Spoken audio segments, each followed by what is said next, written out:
Após uma grande explosão em Beirute, no Líbano, mais de uma centena de pessoas estão mortas, milhares feridos e edifícios destruídos. A explosão foi sentida até na ilha de Chipre, que fica a mais de 230 quilômetros do local da explosão. Foi também registrado em Beirute um terremoto de 3,3 da escala Richter. Relatórios iniciais dizem que a explosão ocorreu devido a um incêndio em um armazém de fogos de artifício. A União Oriente Médio e África do Norte informou que seus funcionários não foram atingidos.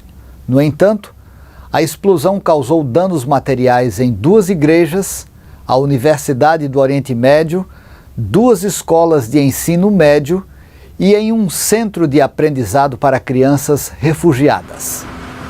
O governo francês já enviou bombeiros e material de socorro.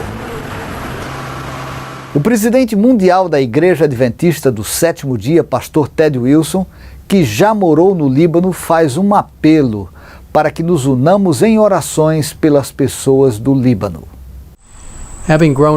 Tendo crescido no Oriente Médio e vivido por alguns meses em Beirute, no Líbano, meu coração está pesaroso pelas pessoas daquele país e por sua situação. Por favor, interceda em favor do precioso povo do Líbano para que Deus os ajude neste momento de necessidade e que nossa igreja seja capaz de ajudar as pessoas como Cristo fez e compartilhar Cristo mais prontamente, compartilhar sua justiça, sua mensagem dos 3 anjos e sua breve segunda vinda. E o pastor Ted Wilson conclui seu apelo com uma oração. Vamos orar juntos. Pai nosso que estás nos céus, por favor, chegue perto do querido povo do Líbano, das famílias devastadas que perderam entes queridos e tenham membros de sua família feridos. Por favor, e seja com nossa Igreja Adventista do Sétimo Dia e suas atividades no Líbano, seja com a Universidade do Oriente Médio e com a ADRA ao atender quem precisa.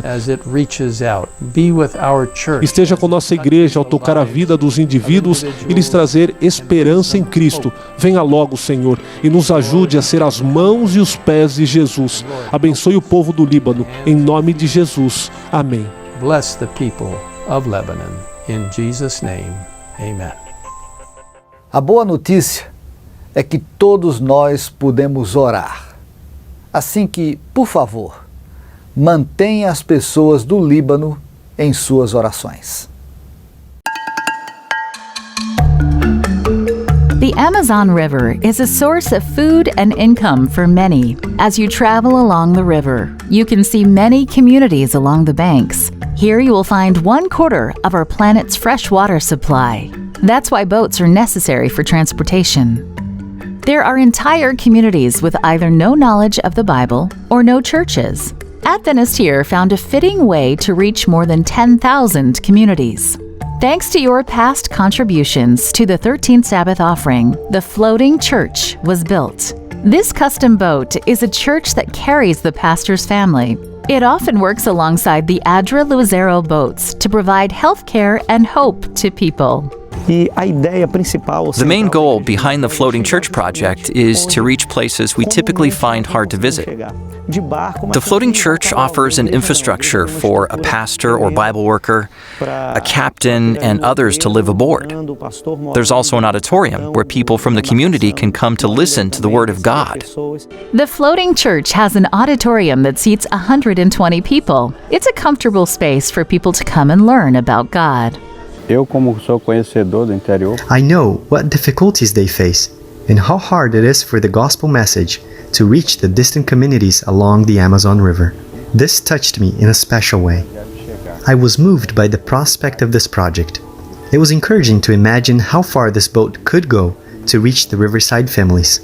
This boat also has onboard apartments for the crew. Reno Guerra is both the pastor and the captain of the boat. He and his wife, Natalia, accepted God's call to bring hope and healing to the region. As soon as the boat docks, it's received with a lot of joy. People are happy to see the Floating Church because it is a beautiful and unique boat. Pastor Reno sounds the horn to catch the attention of the people who come curiously to look. So the pastor invites the people to a church program. He enters a community where the work already has begun and calls the people to come inside the floating church. The boat is usually docked for 60 days as they talk about family, health, and community well-being. In the first year of service, 2 new churches were established through the floating church. This past June, the Gutierrez Church opened as a result of the missionary project. Então aqui nós estamos considerando o primeiro fruto. This is the first daughter church plant of the Floating Church Project. Sendo ela a igreja mãe das comunidades. The church that floats is the mother of all the traditional church structures that are built along the banks of the Amazon River. Margens dos rios da Amazônia. Indeed, miracles are happening along the Amazon.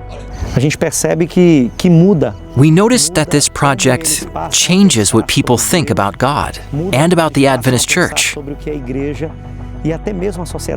There is change in their society. People become calmer, happier, more content, and united.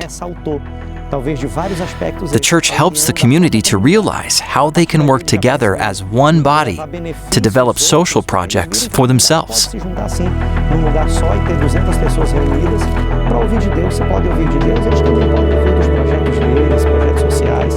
Irmão, com certeza, muitas alegrias.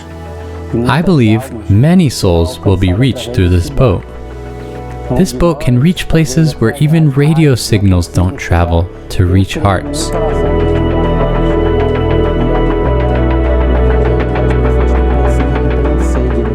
Eu espero que ela realmente seja.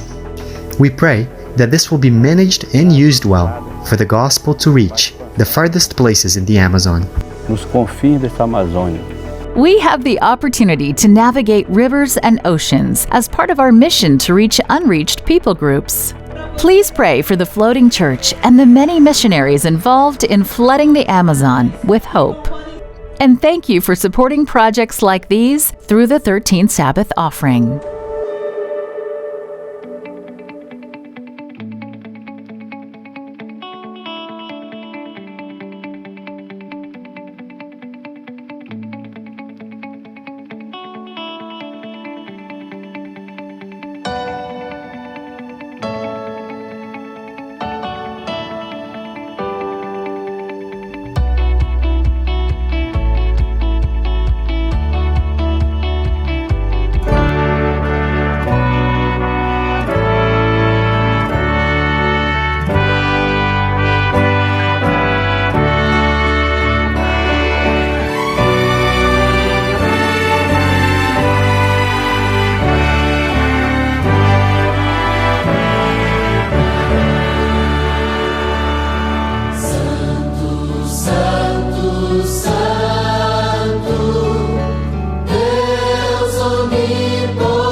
eu falasse a língua dos anjos e não tivesse amor, ainda que eu soubesse todos os mistérios e toda a ciência, se tivesse tanta fé que transportasse os montes,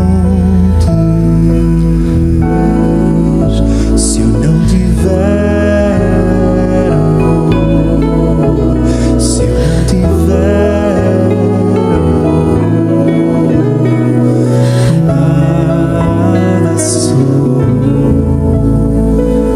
nada sou.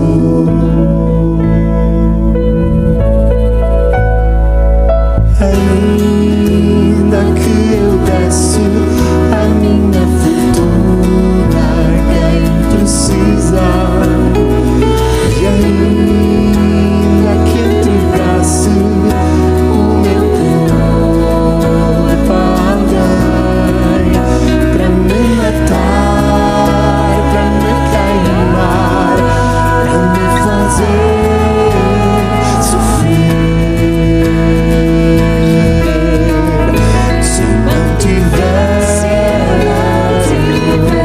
amor, se eu não tiver amor, nada sou, nada sou. O amor é paciente e não inveja ninguém. Tem alegria na justiça e na verdade. Tudo sofre, crê, tudo espera, tudo suporta, nunca falha. Se eu não tiver amor, se eu não tiver teu amor, nada sou, nada sou. Se eu não tiver amor, se eu não tiver teu amor, nada sou, nada sou. Sem amor, sem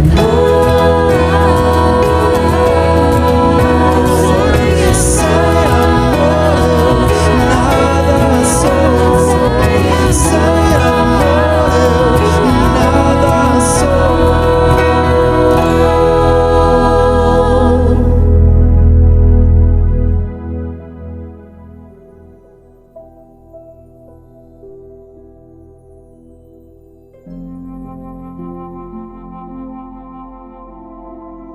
Agradecemos a Deus porque estamos no seu santo rosto e estamos no seu santo templo também.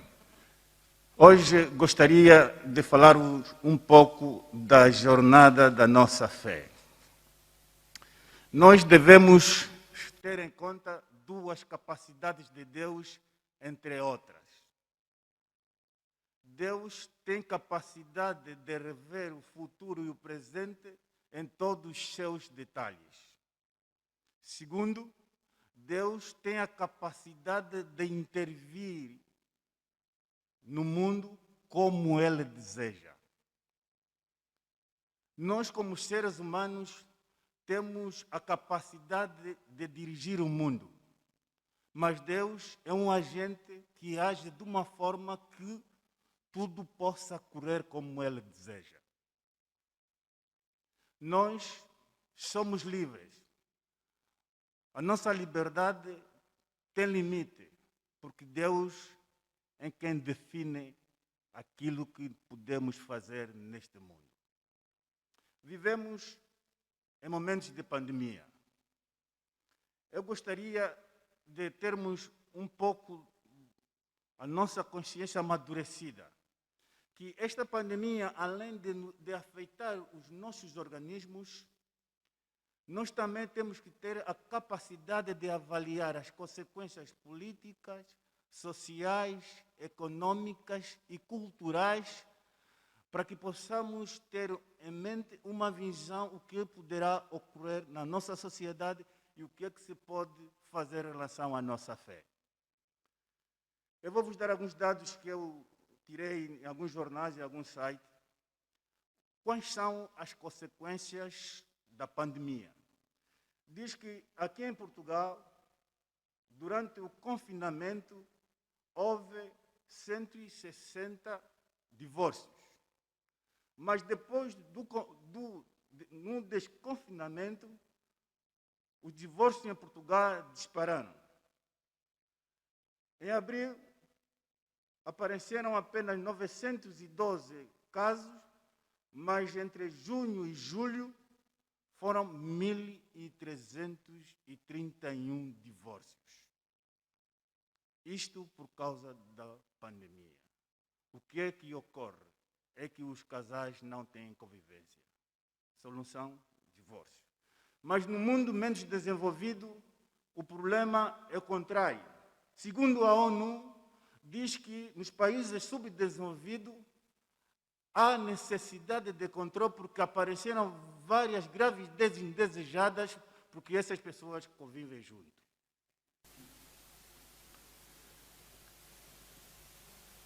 E segundo ainda, em relação ao divórcio, segundo o site da Ordem dos Advogados, ela aconselha-nos que este número poderá crescer, porque a partir de setembro e outubro, na altura que haverá mais despedimento e mais falência, então isto poderá agravar.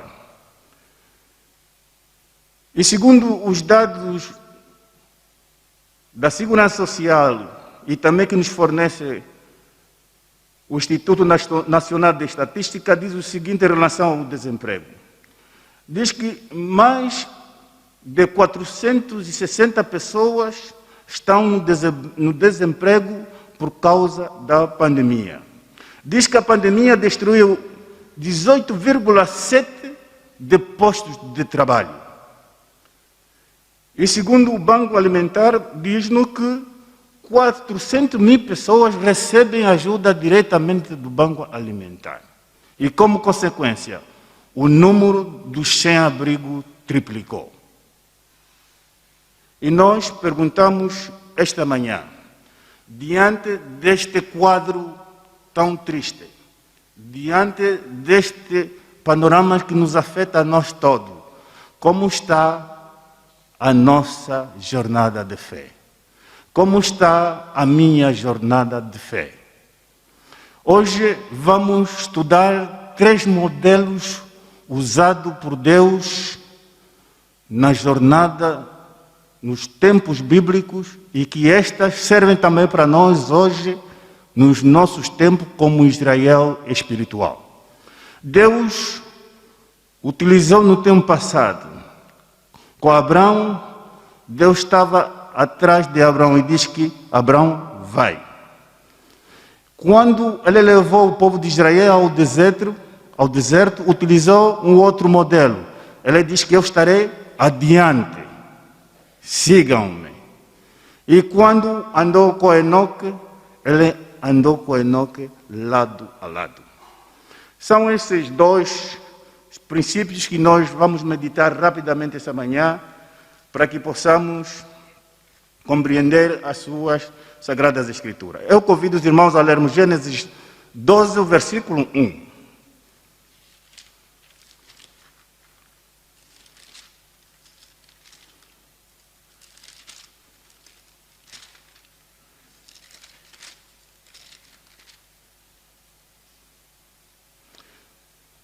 Eu tomo a leitura. Ora, disse o Senhor a Abraão: sai da tua terra, da tua parentela, e à casa do teu pai, e vai à terra que eu te mostrarei.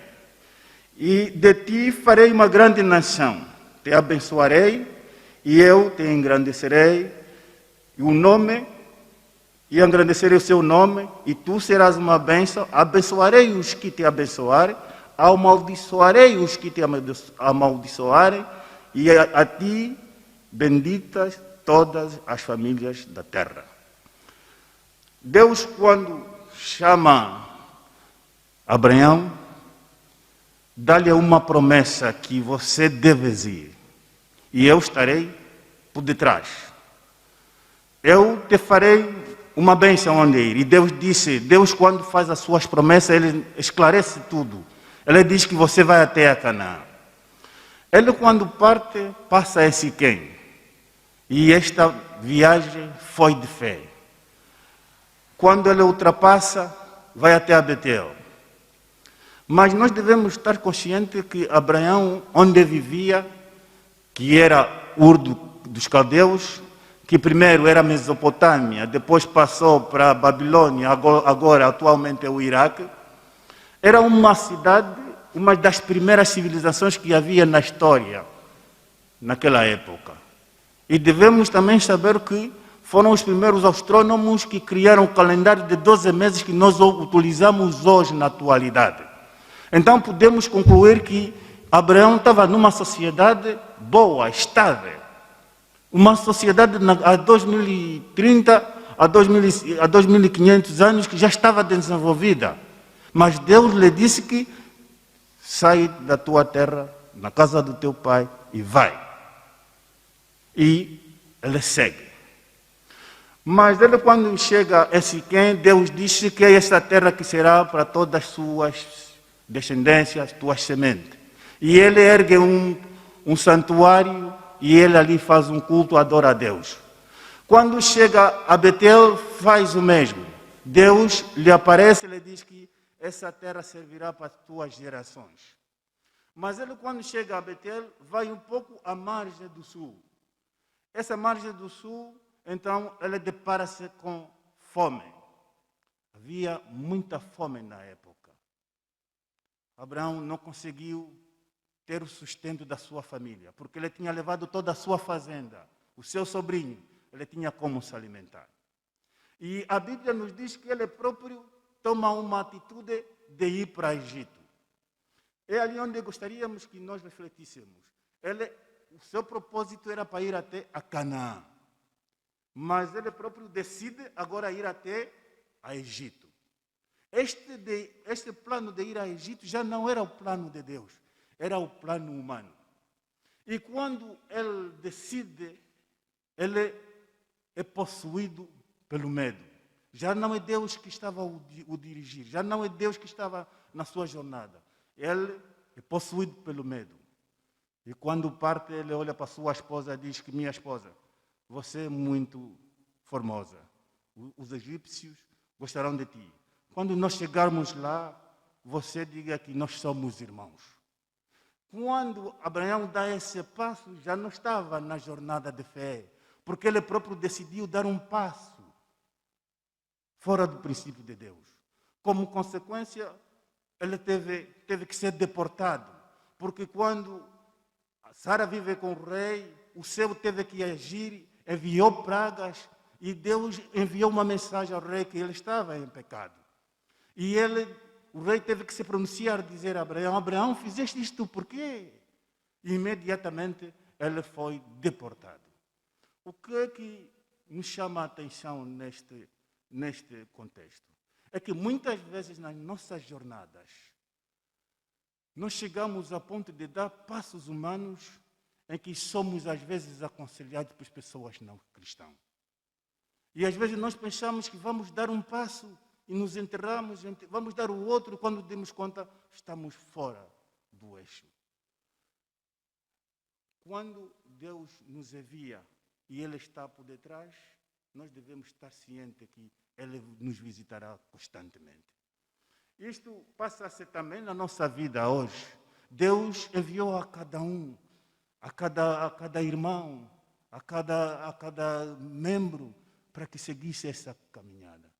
E quando nós nos deparamos com problemas, Será que continuamos a dar os passos de fé? Ou estamos dando os nossos passos humanos? Se nós continuarmos um pouco, Deus muda de atitude. Deus, quando dirige o povo de Israel, Ele diz que eu estarei adiante de vós. E a Bíblia nos diz claramente que Ele diz que uma nuvem estará para vos dirigir. E a Bíblia é muito clara em dizer que Deus diz que enviaria um anjo que iria dirigir esse povo. E assim o povo partiu. Apesar de que o povo de Israel viu este sinal, houve milagres operados por Deus, mas este povo sempre continuou recordando-se dos males que faziam no Egito. Nós, entre 28 milagres que nós podemos contar, eu vou vos contar só 2 que são conhecidos por nós. O primeiro milagre foi a travessia do Mar Vermelho. O segundo, depois deles passarem 3 dias de caminhada, precisavam de água, só encontraram águas amargas. E Deus faz o milagre, transforma essas águas amargas para água potável. Mesmo com estes sinais, mesmo com esta nuvem visível, o poder de Deus a atuar, o povo nunca se lembrou de que estava numa jornada de fé. O que é que nós podemos tirar neste princípio? Muitas vezes na nossa vida, Deus está à frente da nossa jornada. Ele faz milagre, nos ajuda a encontrar um emprego, nos ajuda a manter a nossa família, nos ajuda a curarmos de tantas enfermidades. Mas mesmo assim, nós não reconhecemos estes milagres, continuamos sempre em nossos pecados. Mas isso passou-se no tempo passado e passa-se hoje na nossa igreja. Nós hoje conhecemos muito bem que temos recebido bênção da parte de Deus. Hoje temos as Sagradas Escrituras nas nossas mãos. Nós conhecemos a verdade, mas sempre continuamos a pecar. Ainda queremos nos recordar dos nossos Egitos. Queremos ainda sempre nos recordar dos nossos males. Continuamos adulterando, continuamos a mentir, continuamos a matar. Perguntamos, hoje estamos nas mesmas circunstâncias. Onde está a sua jornada de fé? A terceira que eu ia dizer que encontramos em Gênesis 5, versículo 1 em diante, é que Enoque andou com Deus. Quando nós falamos de Enoque, devemos exemplificar uma jornada muito simples. Quando nós caminhamos com alguém ou com a nossa esposa e dissermos que vamos dar uma volta, todos temos a mesma intenção. Olha, hoje onde que vamos passear? Olha, vamos caminhar daqui até a Vilanchá. Nesse percurso, nós falamos a harmonia, a sintonia, inclusive até nós acertamos os passos, até que a gente chegue nessa localidade e nós regressamos. Isso passou-se também com Enoque. Enoque andou com Deus, lado a lado. Razão pelo qual a Bíblia diz que ele foi tomado por Deus. E ele andou com Deus durante 300 anos. A minha pergunta esta manhã, na nossa jornada de hoje, diante dessa pandemia que nós vivemos, diante desses 3 modelos que Deus usou e as personagens que foram ditas aqui, como está a jornada da sua fé? Pergunto, como está a sua jornada de fé?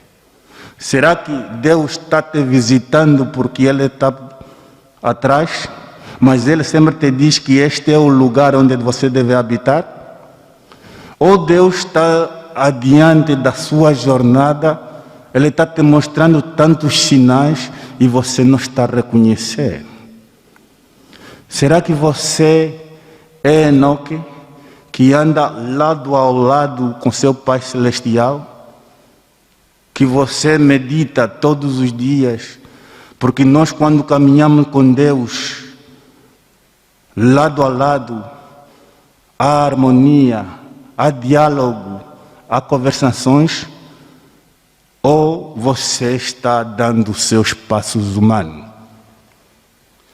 Eu tenho um amigo do Paquistão que dizia o seguinte: a cultura do meu país é a seguinte: a mulher anda 5 passos atrás e 2 ao lado.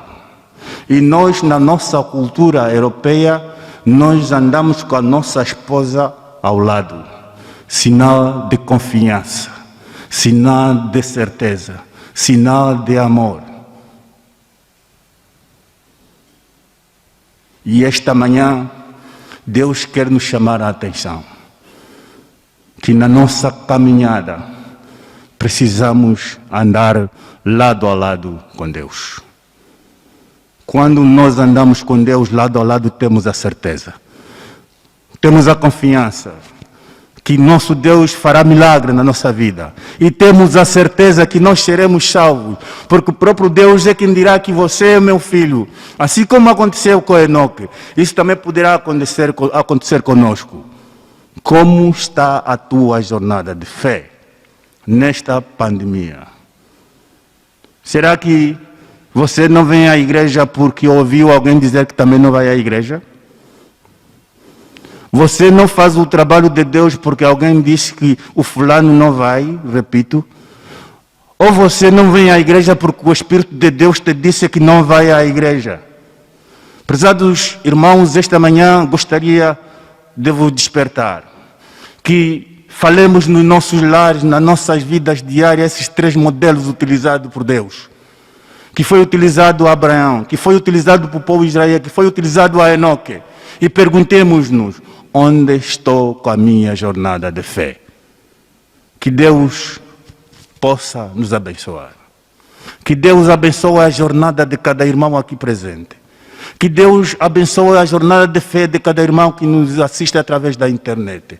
Que Deus está disposto a nos acompanhar nessa jornada. Mas façamos uma pergunta de reflexão. Falemos com Deus. É a altura de darmos um passo de fé. Podemos estar muito tempo dentro da igreja, mas nunca demos um passo de fé. É a altura de dizermos: eis aqui o passo de fé. Que Deus possa nos abençoar. Que Deus possa nos ajudar a sermos fortes nessa caminhada, porque a sua mão poderosa está sobre nós. Venha o que vier, com Deus nós venceremos. Haja o que houver, com Deus nós venceremos. Levemos essa mensagem de coragem, de fé, de ânimo, que Deus está conosco até a consumação dos séculos. Que Deus nos abençoe. Que Deus nos ajude a sermos fortes, a darmos um passo de fé. Esta é a minha oração e a vontade de Deus. Amém.